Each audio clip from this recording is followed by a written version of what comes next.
wabarakatuh. Izin memperkenalkan diri, nama saya Tresna Ulfa, MPM 19110052. Di sini saya ingin mempresentasikan dari hasil makalah kami yang dengan mata kuliah isu-isu permasalahan konseling dengan dosen Pak Piki Prayogi. Di sini saya ingin menjelaskan materi kami. Yang pertama itu perkembangan bimbingan dan konseling di dunia pendidikan Amerika Serikat. Ada era perintisan pada tahun 1908 sampai 1913. Pada 1908, Frank Farson mengorganisasikan sebuah lembaga kecil dari Independent Boston Vocational Bureau untuk memenuhi kebutuhan akan informasi dan pelatihan bagi anak-anak muda yang ingin mencari kerja di bidang tertentu. Yang kedua ada era Perang Dunia I, 1914 sampai 1934. Pada tahun 1905, Alfred Binet dan Theodore Simon mengenalkan tes kecerdasan. Kemudian tahun 1916 versi revisinya diperkenalkan di Amerika Serikat oleh Lewis. Ada era Perang Dunia II 1935 dan sampai 1950. Meski dekade 1930-an, masyarakat Amerika Serikat sibuk memperdebatkan kebijakan VDR, mewaspadai perkembangan militer Jerman dan potensi ancaman militer bagi perdamaian dunia. Ada era Perang Dingin 1950 sampai 1980.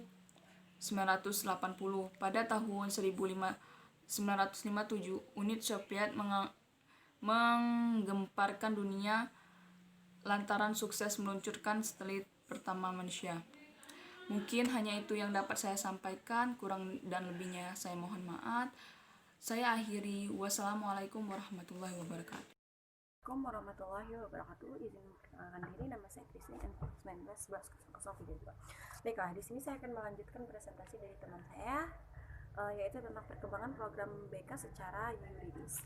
Nah, di sini perkembangan BK secara yuridis atau formal dapat mendapatkan anggaran khusus dari belanja negara, dan negara menyediakan sumber daya tak terbatas gitu. Dari perkembangan program BK secara yuridis ini ada uang khusus anggaran belanja yang tak terbatas dari negara. Lalu di tahun 1960-an, perkembangan terpenting BK sekolah adalah dengan terbitnya Statement of Policy for Secondary School Counselor oleh Asosiasi Konselor Sekolah yang dikembangkan dan disetujui sebagai pernyataan kebijakan resmi atau ASCA. Upaya ini melibatkan 6.000 konselor sekolah dengan guru.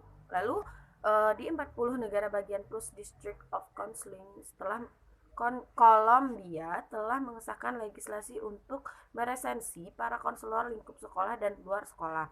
Terus CARCEP ini bekerja sama dengan program Strata 2, konseling dan bidang pendidikan terkait lainnya sehingga dapat mencapai status terakreditasi. Nah, lalu yang era globalisasi pada tahun 1982 dibentuknya NBCA yang berfungsi memonitor sistem sertifikasi nasional. Ujian NBCC telah banyak dilakukan oleh lebih dari 40 negara bagian untuk menghasilkan konselor yang handal dan profesional di tingkat negara bagiannya. Lalu yang B ada perkembangan program konseling di lembaga dan organisasi. Nah, di sini ada pertanyaan, kenapa konseling pada saat itu dapat timbul dan muncul pada lembaga dan organisasi? Nah, karena adanya dan mulai munculnya reformasi kemanusiaan dan penelitian ilmiah tentang penyakit mental dan cara merawatnya. Baiklah, mungkin itu saja yang dapat saya sampaikan. Lebih dan kurang saya mohon maaf apabila saya salah. Wabillahi taufiq wal hidayah. Wassalamualaikum warahmatullahi wabarakatuh. Assalamualaikum warahmatullahi wabarakatuh. Saya Nurfadila Priyanti, MPM 1911, ingin melanjutkan presentasi dari Christine, yaitu perkembangan program konseling di lembaga dan organisasi. Gerakan kesehatan mental sama seperti gerakan bimbingan kerja. Manusia adalah produk lingkungan. Berkat kerja keras seorang di awal tahun 1900-an, yaitu manusia adalah produk lingkungan bukan produk turunan, sehingga intuisi dalam hal menangani masalah atau penyakit mental secara lokal mendapatkan dukungan yang sangat besar, sehingga menjadi perintis pada pusat kesehatan mental komunitas yang disebut psikologi hospital karena dibangun di tengah komunitas. Di awal Perang Dunia I, yaitu pada tahun 1914 sampai 1950, pada Perang Dunia Pertama hanya mampu mengembangkan dan menggunakan sekelompok tes standar pasca perang, namun menghasilkan 2 produk, salah satunya yaitu konseling rehabilitasi dan pada abad 1904 sampai 1929 merupakan perkembangan yang sangat pesat karena berisi perkembangan basis ilmiah untuk banyak wilayah pengetesan standar. Setelah Perang Dunia Kedua, serangkaian perundangan terhadap federal memberikan mandat kepada sejumlah lembaga untuk menyediakan operasional untuk praktik kesehatan mental komunitas. Terus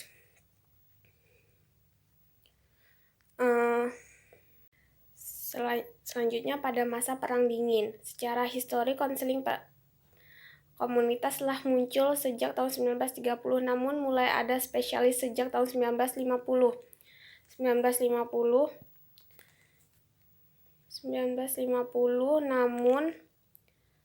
namun kondisi yang dramatis pasca Perang Dunia II. Selain itu, Perang Dunia II juga menyebabkan meningkatnya angka depresi, memicu perkembangan terapi. Semakin pesat tahun 1960, minat penyediaan bantuan konseling bagi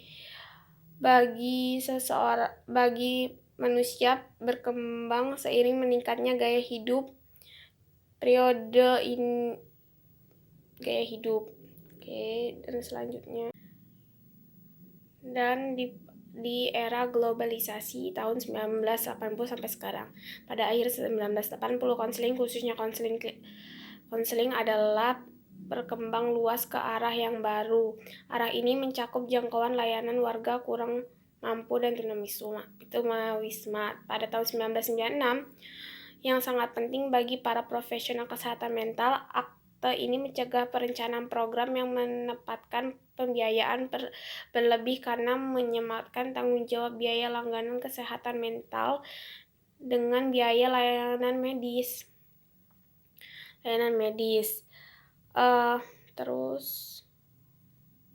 Termasuk melakukan konseling kepada siswa dalam progres pendidikan konselor. Lebih spesifik, program pendidikan ini dapat diakses sebagai program yang dioperasionalkan Departemen Health Research and Service Administration Federal, lembaga Center of Medical Health Service Federal.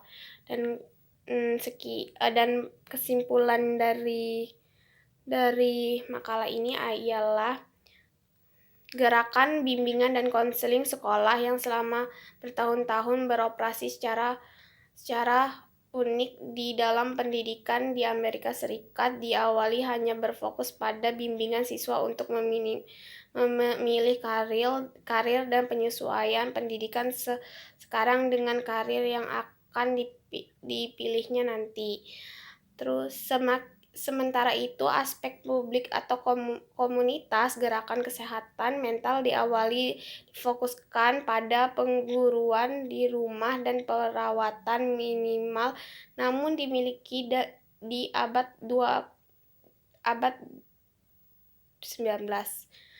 Pemerintah Amerika Serikat mendukung pengembangan rumah-rumah sakit jiwa di tingkat negara bagian. Sekian dari saya. Wassalamualaikum warahmatullahi wabarakatuh.